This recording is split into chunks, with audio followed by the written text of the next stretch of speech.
이와 같이 성령도 우리의 연약함을 도우시나니 우리는 마땅히 기도할 바를 알지 못하나 오직 성령이 말할 수 없는 탄식으로 우리를 위하여 친히 간구하시느니라. 마음을 살피시는 이가 성령의 생각을 아시나니 이는 성령이 하나님의 뜻대로 성도를 위하여 간구하심이니라. 우리가 알거니와 하나님을 사랑하는 자 곧 그의 뜻대로 부르심을 입은 자들에게는 모든 것이 합력하여 선을 이루느니라.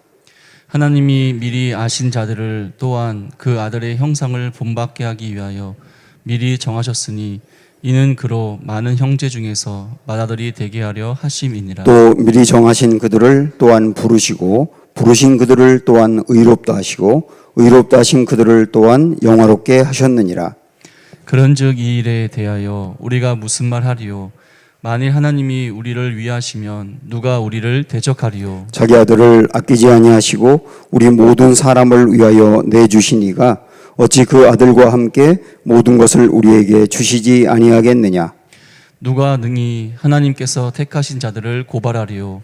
의롭다 하신 이는 하나님이시니. 누가 정죄하리요? 죽으실 뿐 아니라 다시 살아나신 이는 그리스도 예수시니 그는 하나님 우편에 계신 자요 우리를 위하여 간구하시는 자시니라.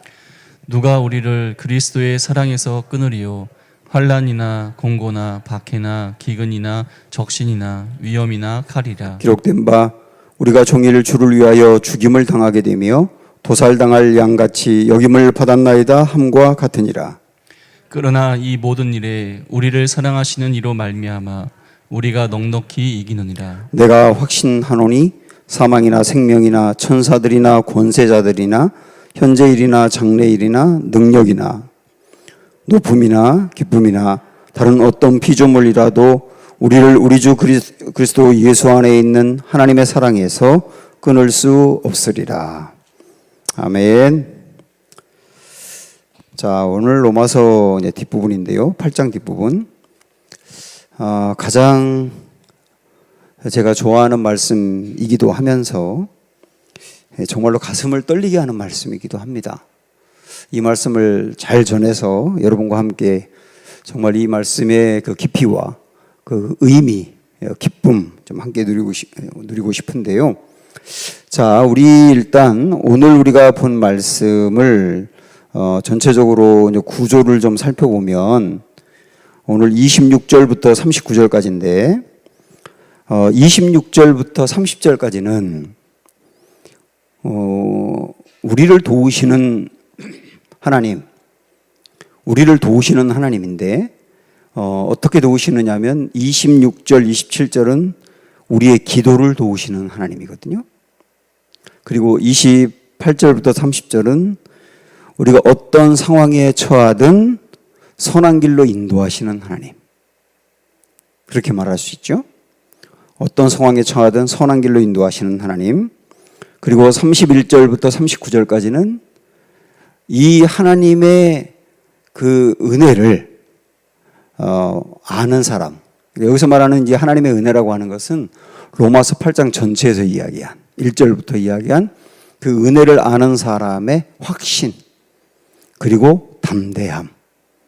그렇게 말할 수 있습니다. 그러니까 그렇게 좀 큰 구조를 보시면서 자, 우리 이제 26절부터 보겠는데요.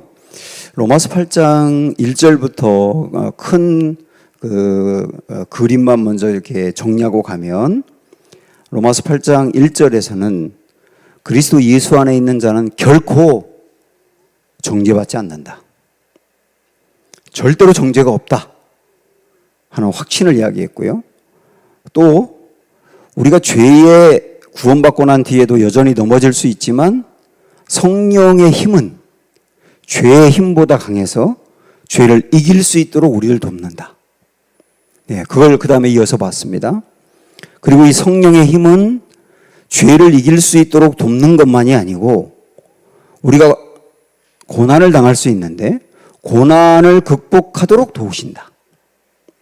네, 여기까지 봤고 이게 지난주까지 본 말씀이거든요.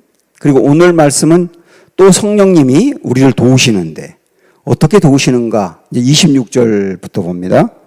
자, 오늘 말씀 보시면 이와 같이 성령도 성령이 어떻게 한다 그랬냐면 도우신다 그랬어요. 성령이 도우신대요. 근데 어떤 상황에 우리를 도우시느냐면 우리가 연약할 때 도우신답니다. 근데 어떤 연약함이라고 하는 게 어떤 맥락에서 연약함이냐면 뒤에 보면 우리는 마땅히 기도할 바를 알지 못하나 이랬어요. 우리가 마땅히 기도할 바를 알지 못하나 이때 성령이 말할 수 없는 탄식으로 우리를 위하여 친히 간구하신다. 이렇게 말씀하고 있거든요. 그러니까 우리는 연약한데 여기서 말하는 연약이라는 건 이런 부분입니다. 예를 들어서 사랑하는 사람이 우리 곁을 떠났다든지 그리고 일생일대에 정말 큰 어려움을 만나서 씨름한다든지 그리고 내가 감당하기 어려운 어떤 실패나 어려움에 만났다든지 이런 때가 있잖아요.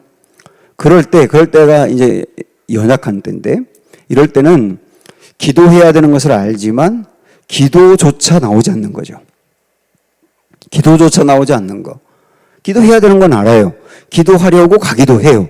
근데 기도조차 나오지 않는 그런 연약한 상황을 만났을 때 이때 성령님은 어떻게 하시냐면 친히 간구하신다는 거예요. 친히 간구. 이게 정말 뜨거운 말씀이잖아요. 성령님이 우리를 위하여 친히 기도하신다는 겁니다. 우리가 기도해야 되지만 기도를 못할 때 우리를 위하여 친히 기도하신다. 이렇게 우리를 돕는다. 그렇게 말씀하고 있고 그 다음에 27절은 기도를 도우시는데 약간 좀 다른 방법인데요. 여기 보시면 마음을 살피시는 이. 마음을 살피시는 이가 누구예요? 마음을 살피시는 이는 하나님이시죠. 하나님이 마음을 살피시는 이가 성령의 생각을 아신다. 성령의 생각을 아신다 그랬는데 여기 성령의 생각을 하나님이 아신다는 거거든요. 이거는 하나님이 성령님의 생각만 아는 게 아니라 성령님이 하나님의 생각을 아시는 거죠. 그래서 고린도전서에도 보면 성령님은 하나님의 깊은 것까지 통달하신다 그랬어요. 그러니까 하나님이 깊이 품고 있는 그 뜻과 생각까지도 성령님은 정확히 아신다. 그래서 어떻게 하느냐면 이는 성령이 하나님의 뜻대로 성도를 위하여 간구하심이라 그랬어요. 하나님의 뜻대로. 그러니까 성령님이 이런 거죠. 우리가 기도를 하지만 하나님의 뜻대로 기도를 해야 되는데 우리가 하나님의 뜻을 정확히 알지 못할 때가 많죠. 우리가 기도를 할 때도 내가 간구하고 하나님께 부르짖고 기도하지만 그때도 하나님의 뜻을 정확히 모를 때가 있죠. 그때는 성령님이 어떻게 도우시느냐면 하나님의 뜻이 무엇인지를 우리에게 알려주심으로 그 기도를 드리게 하신다는 거예요. 이게 왜 중요하냐면 여러분 그렇게 생각을 하세요. 기도는 100% 응답을 받습니다. 그러시던가요? 에? 기도는 100% 응답을 받는다. 그러시던가요? 아니잖아요. 근데 100% 응답을 받아요. 언제? 하나님의 뜻대로 기도할 때. 하나님의 뜻대로 기도할 때. 요한복음 14장, 15장, 16장 여기 여러분 읽어보십시오. 하나님의 뜻대로 구하면 받는다 그랬어요. 그래서 하나님의 뜻대로 정확히 기도하면 응답을 받게 되어 있습니다. 그런데 우리는 하나님의 뜻을 정확히 모르지 않습니까? 그래서 성령님이 기도할 때 하나님의 뜻을 우리에게 알려주신다는 거예요. 이게 우리의 기도를 돕는 하나의 방법입니다. 자, 우리 예를 들면 우리 예수님께서 겟세마네 동산에서 기도하실 때 이 잔을 내게서 거두어 주십시오. 그것은 하나님의 뜻이 아니었죠. 근데 내 뜻대로 마시고 아버지의 뜻대로 되기를 원하나이다. 그렇게 기도하셨죠. 그때 우리 예수님은 겟세마네 동산에서 기도하실 때 예수님의 그 뜻이 있었지만 하나님의 뜻이 무엇인지를 정확히 알고 예수님의 뜻을 내려놓고 하나님의 뜻을 붙잡게 되잖아요. 그게 기도 시간에 이루어지는 일이라고요. 요즘 새벽에 야곱에 대해서 우리가 살펴보고 있는데 이제 어제 그 유명한 창세기 32장의 말씀을 보았거든요. 야곱이 형 에서를 만나야 되는데 너무 두렵고 형이 자기를 죽일 것만 같고 그래서 야곱이 하나님께 기도도 하고 그러는데 자 이게 여기서 이제 중요하게 봐야 될 게 있어요. 한번 창세기 32장으로 가서 볼까요? 저도 이제 어제 이 말씀을 듣고 이 말씀을 품고 이렇게 기도하는 중에 더욱더 이제 은혜를 받았는데 32장 26절 보십시오.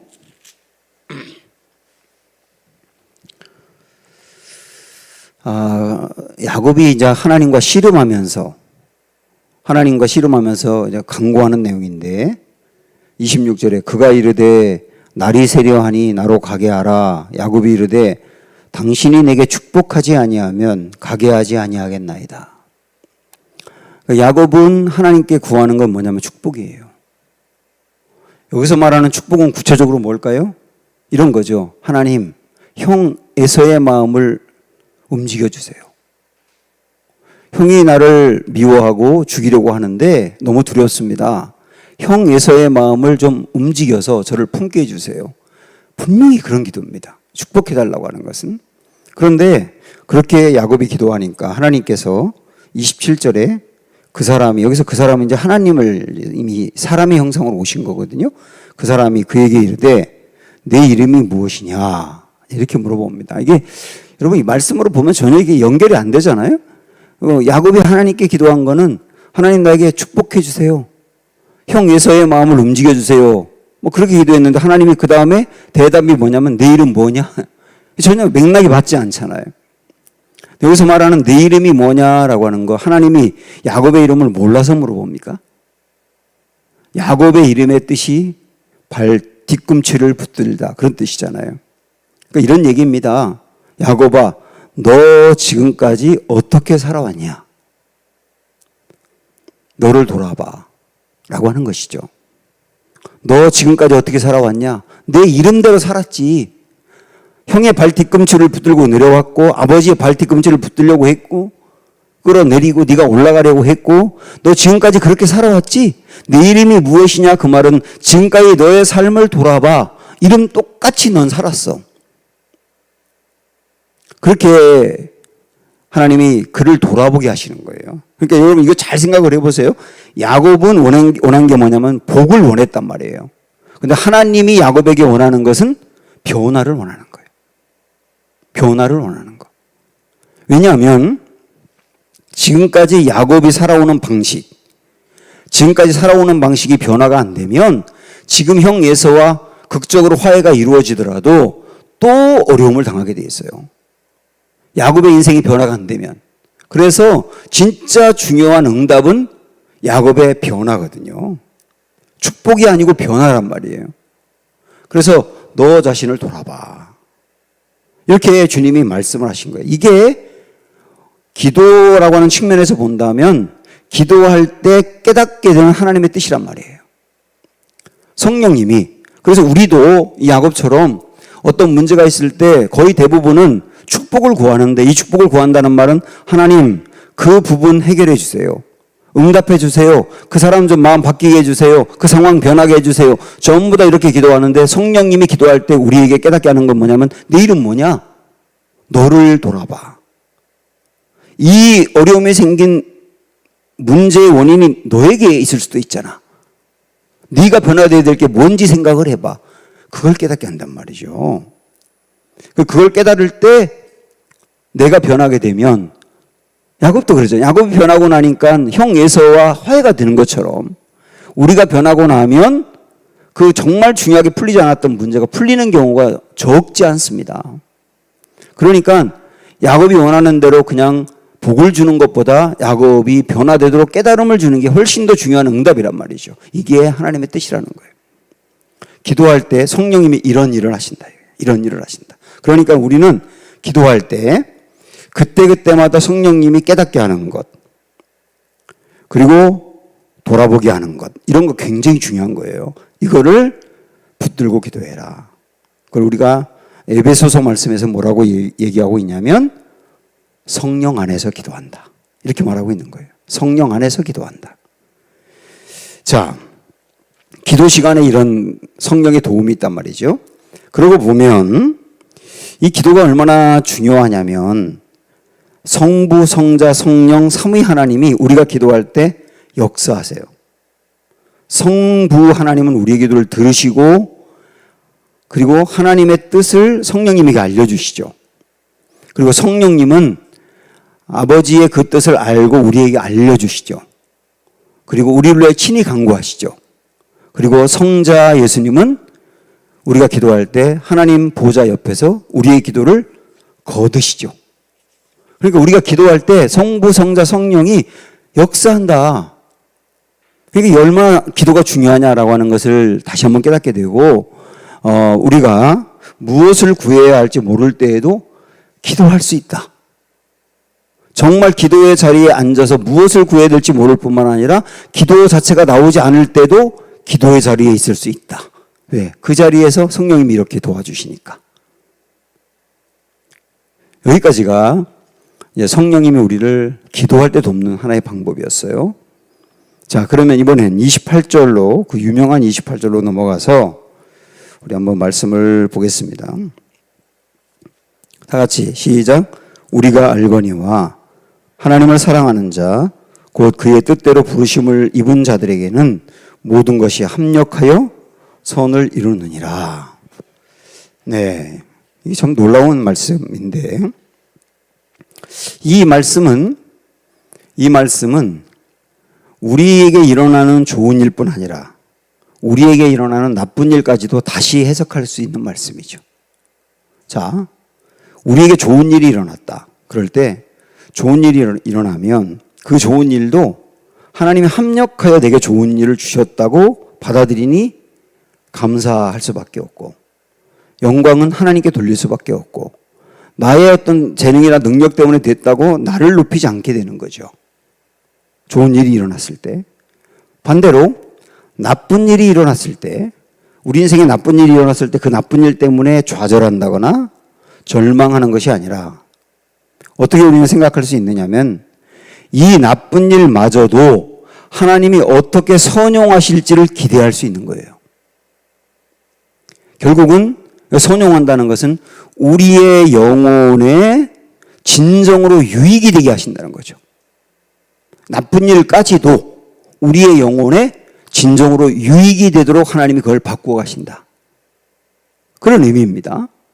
그렇게 본다면 우리 인생에 우연히 일어나는 일 있을 수 있지만 그러나 그 우연히 일어나는 일마저도 하나님 손 안에서는 우리에게 유익으로 바뀌는 거죠.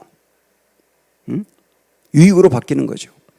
그래서 이 부분을 존 뉴턴은 어떻게 이제 이야기를 했냐면 한번 들어보세요. 잘. 그분이 허락하시는 것은, 하나님이 허락하시는 것은 무엇이든 우리에게 필요한 것이고 그분이 만류하는 것은 결국 내게 도움이 안 되는 일이기 때문이다. 다시 한번요. 하나님이 허락하는 것은 무엇이든 우리에게 필요한 것이고 하나님이 만류하시는 것은 결국 내게 도움이 안 되는 일이기 때문이다. 여러분 이 문구에 아멘 할 수 있으세요? 이런 얘기거든요.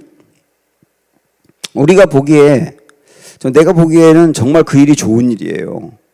내게 그 일이 일어나면 정말 좋을 것 같고 내가 정말 좋은 일이라고 생각해서 원하는데 그런 경우 하나님이 내가 원하고 좋은 일이라고 생각하는 대로 들어주는 경우 많지요. 그런 경우는 우리에게 유익이 되기 때문에 그걸 들어주시는 거거든요. 그런데 나는 좋은 일이라고 생각을 하는데 하나님이 만류하실 때가 있어요. 이게 우리를 힘들게 만드는 거죠, 사실은. 그러나 우리는 좋은 일이라고 생각하는데 하나님이 만류하신다면 그게 우리에게 우리 영혼을 위해서 그렇게 유익된 게 아니기 때문이라는 겁니다. 그래서 하나님이 만류하신다는 거예요. 반면 우리가 나쁜 일이라고 생각하는 일이 우리에게 일어났어요. 하나님이 그 나쁜 일인데 그거를 허락했어요. 그러면 지금은 정말 나쁜 일 같이 보이지만은 우리의 영혼을 위해서 그 일이 결국 우리에게 꼭 필요한 일이 되는 거다. 이런 말씀이거든요. 이런 말씀. 그래서 이 말씀을 정말 우리가 마음으로 받아들인다면 좋은 일이든 나쁜 일이든 교만할 필요도 없고 절망할 필요도 없고, 이게 하나님의 손 안에서 어떻게 요리가 되어서 어떤 선한 결과를 가져올지 기대할 수 있고, 그러다 보면 우리가 나쁜 일을 만나도 우리는 실패하지 않는다는 것을 알 수 있거든요. 이게 정말 귀한 말씀입니다. 그렇다고 해서 고난이 좋은 것은 아니에요. 이 말씀을 우리가 믿고 받아들인다고 해서 고난은 뭐 즐길 만한 겁니다, 이렇게만 하면 그건 진짜 교만한 거죠. 어떻게 고난을 즐길 만한 겁니까? 고난은 힘든 거예요. 성도는 고난을 즐기진 않아요. 그렇다고 고난을 운명으로 받아들이지도 않아요. 어떤 고난을 만나든지 그 고난이 하나님의 손 안에서 내게 어떤 선한 결과를 가져올지 기대해야 합니다. 이게 성도가 고난에 대처하는 자세라고 할 수 있어요. 바로 이 28절의 말씀을 믿기 때문에. 그 다음에 다시 28절 말씀을 보면, 우리가 알거니와 하나님을 사랑하는 자 곧 그의 뜻대로 부르심을 입은 자들에게는 모든 것이라 그랬거든요. 모든 것이 합력하여 선을 이루느니라. 이 모든 것에는 좋은 것도 있고 나쁜 것도 있지만 죄도 있는 거예요. 죄도. 우리가 죄를 범에 넘어졌을 때, 뭐 절대로 죄는 절대로 좋은 것이 아니지만, 그러나 죄에 넘어졌을 때 그 죄마저도 하나님은 나의 영혼의 강건함을 위해서 선용하신다는 거예요. 그래서 죄에 넘어지고 나니까 내가 이렇게 연약한 존재인 것을 받아들이거든요. 베드로도 굉장히 자신감이 강해서 어떤 경우든 전 주님 버리지 않아요, 다 버려도 저는 안 버려요, 그랬거든요. 근데 그가 이제 3번이나 주님 모른다고 부인하면서 자기가 연약한 것을 경험하게 되는 거죠. 그래서 매 순간마다 성령님을 의지하지 아니하면 언제든지 넘어질 수 있다는 것을 깨닫게 되는 거예요. 그게 겸손이고 그게 은혜를 구하는 거거든요. 그래서 죄가 나쁜 것이지만, 지으면 안 되는 것이지만, 하나님은 우리가 지은 죄까지도 선용해서 우리의 영혼의 강건함을 위해서 쓰신다라고 하는 거죠. 그래서 죄에 넘어지고 난 다음에는 그 다음에 하나님이 주시는 이런 깨달음들이 대단히 중요한 것입니다. 그게 선용하는 시간이니까요. 자, 그리고 다시 28절 말씀 보면, 우리에게 일어나는 모든 일, 심지어는 죄까지도 하나님이 선용하여 우리의 영혼의 유익을 위해서 쓰신다, 이렇게 지금까지 보았는데, 아무에게나 다 그런 게 아니고 누구에게 그러냐면 이렇게 말씀합니다. 우리가 알거니와 하나님을 사랑하는 자 곧 그의 뜻대로 부르심을 입은 자들이라고 얘기했습니다. 하나님을 사랑하는 자, 그 말은 다르게 말한다면 하나님을 믿는 자예요. 하나님을 믿는 자, 그리고 하나님으로부터 부름을 받은 자, 그런 사람들에게 하나님이 모든 것을 합력하여 선을 이루신다, 그 얘기죠. 뭐 아무에게나 다 그런다는 게 아니라.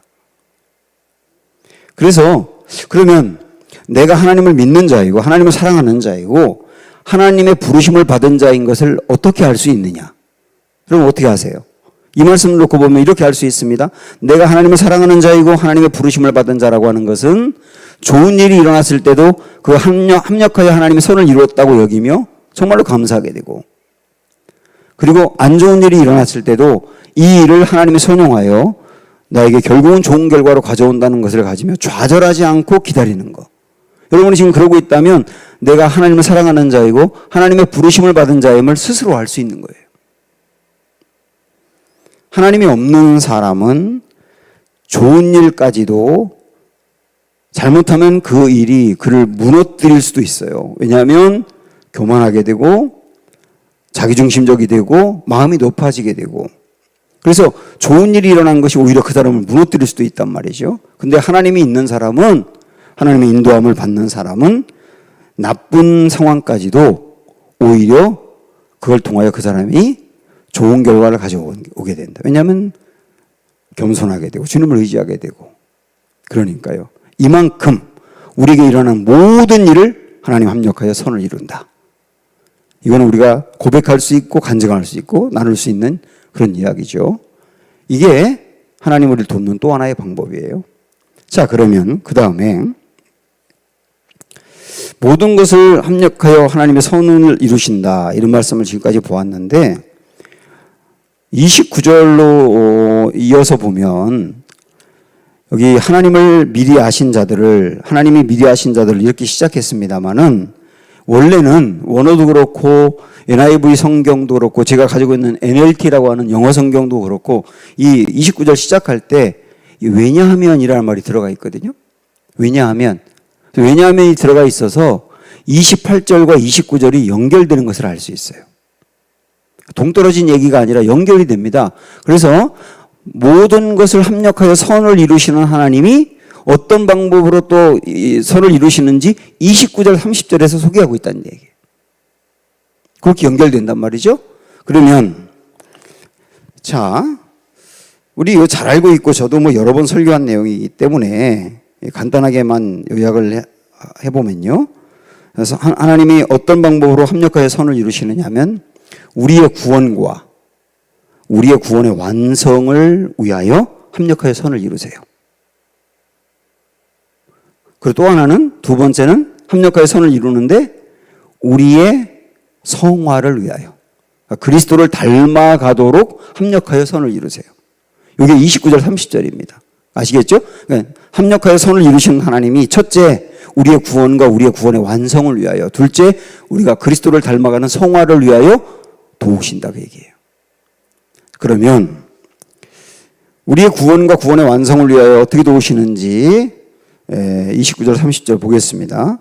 자, 여기에 여러분 아시는 것처럼 5가지 단어가 나오죠. 5개의 동사. 첫째, 아신다.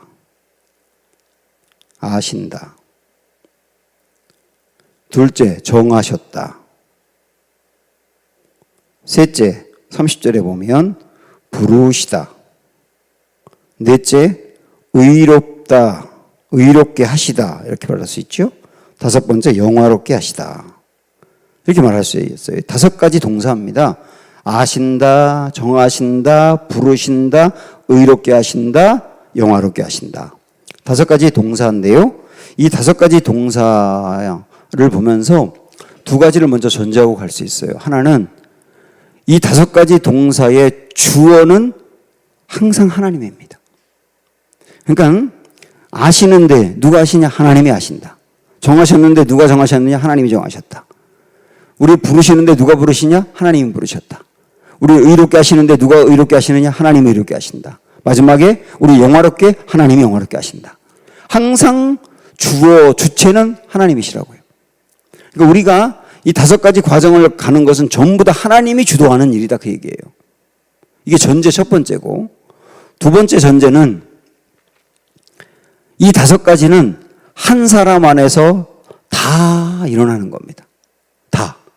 그러니까 예를 들어서 우리 한순희 권사님이 1번, 2번, 3번은 여기에 일어났는데 4번, 5번은 일어나지 않았다. 이렇게 할 수 없다는 거예요. 1번이 한순희 권사님에게 일어났다면 2, 3, 4, 5까지 반드시 일어난다는 겁니다. 그러니까 1번부터 5번까지는 한 사람 안에 다 이루어질 일이다. 아시겠죠? 이 2가지 전제를 가지고 이 말씀 보시란 말이에요. 그건 첫 번째, 아신 자라 그랬습니다. 아신 자. 하나님이 미리 아셨다라고 했죠. 미리 아셨다. 여기 아셨다라고 하는 말은 우리가 존재할 것을 아셨다. 만세 전부터 나라고 하는 유석열이라고 하는 이 인간이 이 땅에 태어나서 존재할 것을 하나님이 아셨다. 만세 전부터. 그러니까 저는 우연히 태어난 사람이 아니에요. 그리고 또 아셨다라고 하는 말은 하나님이 사랑하셨다라고 하는 의미로 해석하는 게 좋다고 학자들이 두루두루 이야기를 합니다. 그러니까 하나님이 우리가 태어나기 전부터 우리를 사랑하셨다. 첫 번째거든요. 그러니까 여러분 믿으시죠? 우연히 태어난 존재가 아니라 나는 미리부터 하나님을 알았던 사람이야. 나라고 하는 존재가 얼마나 귀합니까? 하나님이 미리부터 알았던 존재. 두 번째, 미리 정하셨다 그랬어요. 미리 정하셨다. 미리 정하셨다는 말은 우리가 하나님의 자녀가 될 것을 하나님이 미리 정하셨다. 그리고 하나님의 뜻과 목적을 이룰 사람으로 우리를 정하셨다. 심지어는 어떻게까지 볼 수 있느냐면 우리가 어떠한 일로 하나님께 영광 돌릴지를 하나님이 미리 하셨다. 미리 정하셨다. 이렇게까지 얘기할 수 있어요. 그러니까 우리의 인생은 태어나면서부터 우리가 구원을 받고 하나님의 또 일을 감당하고 어떤 일로 하나님께 영광 돌릴지 전체가 하나님이 정해서 계획하신 것이다. 계획하셨기 때문에 우리를 그 계획대로 하도록 인도하신 것이죠. 그만큼 우리는 하나님의 손안에 있는 것이다. 세 번째, 부르셨다 그랬어요. 부르셨다. 이 부르셨다는 말은 우리가 복음의 말씀을 듣게 하셨다, 그렇게 말할 수 있죠. 복음의 말씀을 듣게 하셨다. 조금 더 구체적으로 이야기하면 어떤 경로를 통해서 교회에 와서 말씀을 듣게 하셨다. 이렇게 봐도 괜찮아요. 그게 하나님이 우리를 부르시는 과정이죠. 어떤 사람은, 저 같은 사람은 모태신앙으로, 어떤 분들은 어릴 적에, 어떤 분들은 뭐 청년 때, 어떤 분들은 나이 들어서 한참 들어서 무슨 일이 있고 난 다음에 교회를 나오게 되는데 그게 뭐라고 해요? 다 부르시는 과정이라고 해요. 그래서 어느 누구도 하나님이 그렇게 부르셨기 때문에 교회 와서 예배를 드리는 거지 본인이 결정한 게 아니란 말이에요. 그리고 이렇게 부르신 것은 미리 아시고 미리 정했기 때문에 부르신 거란 말이에요. 합력하여 선을 이루신다라고 하는 것을 놓고 본다면 하나님께서는 어떤 사람은 실패했을 때 실패를 선용하여 그를 교회로 부르시는 거예요. 어떤 사람은 질병에 걸렸을 때 질병으로 인하여 두려워 떨고 있을 때 그 질병을 선용하여 그를 부르시는 거예요. 그러니까 하나님은 모든 상황을 다 선용하셔서 우리를 부르신단 말입니다. 네 번째, 부르신 사람은 어떻게 합니까? 의롭게 하시는데, 여기 의롭게 하신다는 말이 바로 칭의를 말하지 않습니까? 이 대목에서, 네 번째 대목에서 구원이 이루어지는 거예요. 교회를 나와서 말씀을 듣는 사람이 복음의 말씀을 듣는 것은 부르심이지만 들은 복음의 말씀을 마음으로 받아들이는 게 의로워지는 시간이거든요. 내 마음으로 그걸 믿어서 받아들이는 그 구원도 하나님이 합력하여 선을 이루어 가시는 과정이고, 미리 아시고 정하신 사람을 하나님 부르시고 반드시 의롭게 하시는 것이다. 이렇게 이끌어 가신단 말이에요.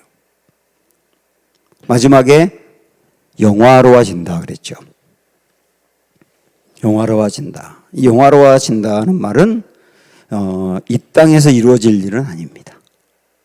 이 영화로워지는 것은 우리가 완전히 구원이 완성되는 거거든요. 우리의 몸까지도 새롭게 부활하여 완전히 구원이 완성돼서 더 이상 죄를 짓지 아니하는 몸, 영원히 죽지도 아니하는 신령한 몸, 그리고 예수님과 똑같아지는 그런 거룩의 상태, 그게 영화로움인데요. 이 땅에서 이 영화로움 단계까지 갈 수 있는 사람은 없어요. 그래서 이거는 죽음 이후에 하나님 나라에서 이루어질 일입니다. 그런데 중요한 건 뭐냐면, 제가 이전에도 여러 번 강조했죠. 여러분 성경에 보면 이 영화로워진다는 걸 과거형으로 쓴 걸 할 수 있어요. 과거형. 근데 이건 과거형이라고 하는 말이 이루어졌다는 뜻인데, 영화로워지는 것은 이 땅에서 이루어지는 게 아니라 하나님 나라에서 이루어진다고 했잖아요. 그러면 과거형을 쓰면 안 되고 미래형을 써야 되잖아요. 그런데 하나님이 과거형을 쓰셨다 그랬죠? 그럼 왜 그렇다 그랬죠? 너무나 명백한 사실, 미래에 일어날 일이지만 너무나 명백한 사실일 때는 과거형을 쓴다고. 이미 이루어졌다 이렇게 말씀하신다. 그래서 미래형을 쓰는 것보다 과거형을 쓰는 게 훨씬 더 강력한 의미입니다. 왜냐하면 명백하다 이거는. 하나님이 미리 아시고 정하시고 부르시고 의롭다 하신 사람은 무슨 일이 있어도 절대로 예외 없이 영화로워진다예요. 이건 결정된 거나 마찬가지다. 이게 성도들을 얼마나 안정감을 주며 우리 주님이 이 영화로워질 때까지 우리를 얼마나 보존해 주실지 우리를 확신할 수 있으며, 절대 하나님의 손아귀에서 우리는 벗어날 수 없는 사람이고 설령 벗어났다 하더라도 하나님이 그 사람을 다시 주님께로 끌어올 것을 확신하는 말씀이거든요. 이 영화로워하심입니다. 이 모든 것들을 하나님이 합력하여 선을 이룬다. 그리고서 여러분이나 저나 지금까지 여기 신앙생활하고 여기까지 올 때까지 생각을 해보세요. 우리가 어떻게 주님을 믿게 됐고 얼마나 많이 흔들렸는데 하나님이 또 우리를 붙잡아 주시고 결국은 확신하여 여기까지 오게 하셨는지 이 그림이 그려지지 않습니까? 이 모든 게 합력하여 선을 이루시는 하나님의 역사였다고요. 앞으로도 영화로워하실 때까지 그렇게 하실 것이다. 자, 이게 이제 우리의 구원과 구원의 완성을 위해서 합력하여 선을 이루시는 하나님의 역사였고요. 두 번째는 또 뭐라고 그랬습니까? 하나님이 합력하여 선을 이루는 건 예수 그리스도를 닮아가는 성화를 위하여 합력하여 선을 이루신다 그랬죠. 자, 여기 이런 말씀 보시면 29절 한번 보세요. 여기에 이런 말씀이 있어요. 하나님이 미리 아신 자들을 또한 그 아들의 형상을 본받게 하기 위하여라고 하는 말이 나와 있습니다. 그래서 말하는 그 아들이 누구예요? 예수님이죠. 그러니까 하나님이 우리를 왜 미리 아셨느냐? 하나님의 아들인 예수님의 형상을 본받게 하려고 미리 아셨다는 거예요. 그럼 이건 아신 것만이 아니라 우리를 미리 정하시고 부르시고 의롭게 하시고 영화롭게 하시는 것은 왜 그렇게 하셨느냐? 단지 우리를 구원받게만 하려고 하는 것이 아니고 그 구원한 목적이 아들 예수님을 닮아가게 하려고. 이걸 뭐라고 말합니까? 성화라고 말하죠. 성화. 완전히 거룩해진다는 거예요. 성자가 거룩할 성자거든요. 완전히 거룩해지도록. 예수님 닮아 완전히 거룩해지도록. 그리고 우리를 구원하셨고, 그래서 미리 아시고 정하시고 의롭게 하시고 부르시고 의롭게 하시고 영화롭게 하시는 것인데, 그럼 여기서 여러분 한번 생각을 해볼까요? 우리 예수님을 본받게 하려고 그랬는데 예수님의 어떤 부분을 본받게 하려고 할까요? 예수님의 어떤 부분을 본받게 하려고? 성품이죠. 성품. 예수님의 성품을 본받게 하려고죠. 그래서 내게 그리스도의 성품이 나오게 하려고죠. 내게서 그리스도의 성품이 나오게 하려고 합력하여 선을 이루신다. 그래서 합력하여 선을 이루는데요, 그리스도의 성품이 나오게 하기까지 어떻게 하시느냐면 우리를 깎고 다듬고 조각하고 다시 세우고 그런 일들을 하시는 거예요. 이게 뭐냐면 합력하여 선을 이루시는 겁니다. 여러분, 그 얘기 이전에 제가 말씀드렸는데 어떤 조각가가 이 돌을 가지고 이렇게 깎아서 조각품을 만들면 그 조각품은 놀라울 정도로 진짜 살아있는 것 같은 느낌이 든대요. 말을 이렇게 조각하면 말이 막 진짜 막 뛰어가는 것 같은 그런 느낌이 들 정도로 조각을 잘한답니다. 그래서 그 사람에게 물어봤다는 거예요. 아니, 선생님의 작품은 이렇게 어떻게 생동감이 있습니까? 살아있는 느낌이 있습니까? 그러면 그렇게 묻자 그 사람이 이렇게 말했다는 거예요. 나는 처음에 돌을 쪼아서 이제 조각을 하는 거니까 처음에 그 돌을 유심히 보면서 내가 조각하려고 하는 완성된 그림을 먼저 봅니다. 완성된 그림을 먼저 봅니다. 그리고 그 그림이 나올 때까지 깎고 다듬습니다. 이게 의미 있는 얘기 아닙니까? 하나님도 우리를 합력하여 선을 이룬다고 하는 것은 우리가 이루어야 될 완성된 그림이 예수 그리스도를 닮은 것이죠. 성품이 예수 그리스도를 닮은 그 모습이 나올 때까지 우리를 깎고 다듬어 가신다. 이게 뭐냐면 합력하여 선을 이루신다는 거예요. 그래서 이 과정은 어떤 경우는 되게 혹독합니다. 깎아야 되니까요. 안 깎이면 깎을 때까지 깎아야 되니까 혹독할 수가 있는 거예요. 이게 시련이고 고난인 것이죠. 야곱 이야기를 한번 다시 하면, 야곱이 하나님이 야곱을 이제 선택하셨잖아요. 미리 아시고 정했다, 그렇게 얘기할 수 있죠. 야곱이 뭐 특별히 잘난 데가 있어서 선택한 게 절대 아닙니다. 엄마 뱃속에 있을 때부터 이미 선택했으니까 뭐 잘난 게 어디 있겠어요, 뱃속에 있는 아이가. 그런데 그걸 통하여 하나님은 누구나 선택하신대. 누구나 선택하신다. 그러나 선택한 사람을 하나님의 사람으로 만들어 가시는 거예요. 누구나 선택하지만 선택하고 마는 게 아니라 선택한 사람을 하나님의 사람으로 만들어 가신다고요. 근데 야곱은 어떻게 만들어 가십니까? 일단 이런 게 있어요. 그가 장자권에 대한 관심을 갖는 거는 이게 그냥 장자가 그냥 형이 되고 싶은 그런 개념이 아니라 이거는 영적인 유산을 물려받는 굉장히 중요한 부분이거든요. 근데 거기에 대한 관심을 갖게 한 것도 하나님이신 거예요. 근데 에서는 장자권을 소홀히 여겼다고 나오거든요. 소홀히 여겼다. 거기부터 달라지는 거예요.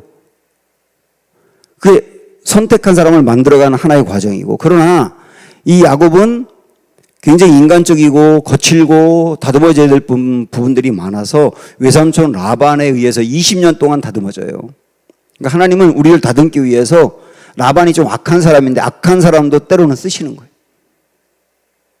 그게 하나님의 사람으로 만들어져 가는 과정입니다. 그리고 그가 재산이 하나도 없었는데 태어나는 양이나 염소마다 신기할 정도로 야곱 편으로 이렇게 오게 되는 거죠. 이게 그 과정 여러분 아시니까요. 그래서 하나님이 정말 보이지 않는 곳에서 도와주시는구나 하는 걸 깨닫는 거예요. 그리고 결정적인 순간에 라반이 야곱을 죽이려고 했는데 하나님이 꿈속에 나타나서 라반에게 막으셔요. 그래서 못 죽입니다. 이걸 통하여 하나님이 나를 보호하시는구나. 다 깨닫는 거예요. 그런 것들이.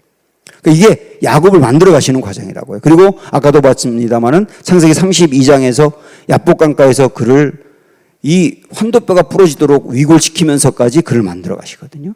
그래서 하나님의 사람으로 만들어 가시는 과정이에요. 혹독합니다. 시련이 많습니다. 그리고 이게 합력하여 선을 이루는 과정이라고요. 자, 여기까지 우리가 봤습니다. 30절까지. 그리고 이제 31절부터 이제 로마서 8장의 결론이 나옵니다. 31절부터 결론인데요. 여기 보면 그런즉이라고 시작을 했어요. 그런즉. 여기서 말하는 그런즉이라고 하는 말은 이런 얘기입니다. 로마서 8장 1절부터 30절까지 한 말씀을 다 이야기해 놓고 그런즉이라고 말하는 겁니다. 우리 다시 한번 정리해 볼까요? 로마서 8장 1절부터 30절이 어떤 말씀인지. 우리는 결코 그리스도 예수 안에 있는 우리는 정죄당하지 않는다. 우리가 죄를 지을 수 있지만 성령님은 우리를 도와서 죄를 이기게 하신다. 그 다음에 고난을 당할 수 있지만 고난도 극복하게 하신다. 그리고 성령님이 우리의 기도를 도우신다. 하나님이 합력하여 선을 이루어서 구원의 완성까지 우리를 도우실 뿐만 아니라 성화되도록 우리를 도우신다. 거기까지 얘기해놓고 그런즉 이렇게 나오는 거예요. 아시겠죠? 이렇게까지 우리를 도우시고 우리와 함께 하시고 우리를 붙들고 계신 하나님이 계시니 그런즉 이렇게 나간단 말이에요. 그러면서 이어서 이제 바울이 이야기하는 것은 뭐냐면 확신입니다. 확신. 다르게 말하면 담대함. 확신, 담대함. 어떤 확신과 담대함이 이제 나오느냐. 한번 우리 한번 성경 보시고 그 다음에 간단하게 이 내용이 어떤 건지 한번 살펴볼게요. 31절 다 같이 봅니다. 그런즉 이 일에 대하여 우리가 무슨 말하리요? 만일 하나님이 우리를 위하시면 누가 우리를 대적하리요? 누가 우리를 대적하겠냐? 하나님이 이토록 지금까지 들은 말씀처럼 이토록 우리를 위하시는데 누가 우리를 무너뜨리겠느냐? 우리는 두려워하지 않는다. 확신이죠. 자, 32절 말씀. 자기 아들을 아끼지 아니하시고 우리 모든 사람을 위하여 내주시니가 어찌 그 아들과 함께 모든 것을 우리에게 주시지 아니하겠느냐? 아들까지 다 내어주신 분이다 우리 하나님이. 아니 아들까지 내주신 분이 못 주실 것이 뭐가 있겠느냐? 그러니까 우리는 아무것도 못 받은 사람처럼 그렇게 비굴하거나 늘 하나님이 안 주실 것처럼 쩔쩔매거나 그럴 필요가 없다. 아들까지 주신 분이다. 이런 확신을 갖고 살라. 이런 얘기죠. 33절. 누가 능히 하나님께서 택하신 자들을 고발하리요. 그러면서 의롭다 하신 이는 하나님이시니. 아니 하나님이 나를 의롭다고 하는데 누가 나를 죄인이라고 구원받지 못한다고 고발할 수 있겠느냐? 사탄이 참소를 하더라도 하나님이 우리를 의롭다고 하시는데 누가 뭐라 그래? 우리는 의로운 존재로 영화로워질 거야. 이런 확신인 것이죠. 34절. 누가 정죄하리요? 이번 정죄라는 말이 나왔는데요. 죽으실 뿐 아니라 다시 살아나신 이는 그리스도 예수시니 그는 하나님 우편에 계신 자요 우리를 위하여 지금도 간구하시는 자시니라. 아니, 우리 예수님이 죽으셨다 살아나셔서 지금 하나님 우편에서 우리를 위하여 간구하고 계시는데 누가 우리를 정죄해? 우리가 죄에 넘어지더라도 하나님이 옆에서 하나님 우편에 계시면서 저 아들을 위해서 제가 십자가에 졌잖아요. 그래서 죄를 사했잖아요. 하나님 용납해 주세요. 받아주세요. 이렇게 예수님이 거들고 있는데 누가 우리를 정죄해? 확신이죠. 담대함이죠. 여러분, 지금 우리가 보고 있는 이 31절부터 이 내용은 저는 이렇게 해도 참 좋다는 생각이 듭니다. 31절 한 절을 여러분이 읽으시고 이 말씀 붙들고 확신의 기도를 드리고 32절 읽으시고 확신의 기도를 드리고 말씀 붙들고 기도할 때 우리의 영혼이 얼마나 강건해지겠어요. 흔들리지 않냐면. 이건 우리가 정말 해볼 만한 기도인 것이죠. 자, 이렇게 확신을 쭉 얘기한 다음에 35절에서 이 고백을 합니다. 다 같이 35절 시작. 누가 우리를 그리스도의 사랑에서 끊으리요? 이렇게 말합니다. 누가 우리를 그리스도의 사랑에서 끊으리요? 끊을 수 없는 사랑이죠. 끊을 수 없는 사랑. 하나님의 사랑에서 우리를 끊을 수 있는 것은 어느 누구도 어느 무엇도 어떤 상황도 안 된다는 거예요. 내가 어떤 어려움을 만나도 어떤 사람이 나를 방해해도 어떤 일을 경험해도 하나님의 사랑에서 우리를 끊을 수 있는 것은 아무것도 없다. 끊을 수 없는 사랑. 영원히 끊을 수 없는 사랑. 이 확신을 바울이 고백하는 거죠. 그러면서 어떤 것들도 하나님의 사랑에서 나를 끊지 못하느냐 이런 겁니다. 환난, 곤고. 곤고는 이 마음이 너무 고민이 되어서 죽게 될 것 같은 그런 상황을 곤고라고 말합니다. 그런 일을 만나더라도. 그리고 박해, 기근, 적신. 적신이 뭡니까? 벌거벗은 몸이죠. 내가 벌거벗은 몸처럼 되는 어려움이 있어도 그런 얘기죠. 그리고 위험, 칼, 나를 위협하는 그 어떤 것들도 하나님의 사랑에서 나를 끊을 수 없다. 이렇게 확신하는 근거는 1절부터 30절까지 확신하기 때문이죠. 36절에 가면 기록된 바 우리가 종일 주를 위하여 죽임을 당하게 되며 도살당할 양같이 여김을 받았나이다 이랬는데요. 도살당할 양, 끌려가는 거예요. 도살당하기 위해서 끌려가는 양. 여러분 얼마나 그 양이 두렵겠습니까? 자기가 죽을 줄 알거든요. 그러니까 우리가 때로는 도살당할 양처럼 끌려가는 그 양 같은 그런 상태에 빠질 때가 있다. 저 최악의 상황이죠. 최악의 상황. 최악의 상황에 빠진다 하더라도 그 말입니다. 설령 최악의 상황에 빠진다 하더라도 37절 그러나 이 모든 일에 우리를 사랑하시는 이로 말미암아 우리가 넉넉히 이기느니라. 설령 도살당할 양처럼 끌려가는 것 같은 최악의 상황이 내게 주어진다 하더라도 우리는 나를 사랑하시는 하나님을 붙들고 있고 그 확신을 갖고 있기 때문에 넉넉히 이긴다. 넘어지지 않는다. 실패하지 않는다. 이런 확신입니다. 마지막 38절 내가 확신하노니 또 확신한답니다. 뭘 확신하느냐? 사망이나 생명이나 내가 살아있으나 죽으나 그 말이죠. 그러니까 나는 내가 설령 죽을 때에도 여러분이 마지막 살다가 눈을 감고 죽을 때에도 그 말이죠. 천사들이나 권세자들이나 그 말은 뭡니까? 천사들이 우리를 도울 때든지 권세자들은 사탄을 말하는 거예요. 사탄이 우리를 공격하고 우리를 방해하고 유혹할 때든지 상관없이 그 말이에요. 천사들이나 권세자들이나 그 말은 그 다음에 이어서 현재 일이나 장래 일이나 그 말은 뭐냐면 현재 내가 무슨 일을 당하든 장래에 어떤 일이 일어나든 이 말입니다. 그 다음에 능력이나 이 말은 뭐냐면 여러 가지 이제 능력을 해석을 하는데 여기서 말하는 능력은 어떤 자연적인 그 공격? 폭풍이라든지 이런 자연적인 어려움이라든지 이런 것을 이야기한다고 해석을 많이 하더라고요. 그러니까 그런 일을 설령 당하더라도 그런 얘기예요. 설령 그런 일을 당하더라도 39절에서 높음이나 깊음이나 내가 높아지든지 낮아지든지 내가 높아지든지 낮아지든지 다른 어떤 피조물이라도 이외에 그 어떤 것들이 나를 공격하고 무너뜨리려 하더라도 우리를 우리 주 그리스도 예수 안에 있는 하나님의 사랑에서 끊을 수 없으리라. 그 어떤 것들이 나를 공격해 오더라도 하나님의 사랑에서 나를 끊을 수 없으리라. 이게 결론이에요. 결론. 사랑하는 여러분, 로마서 8장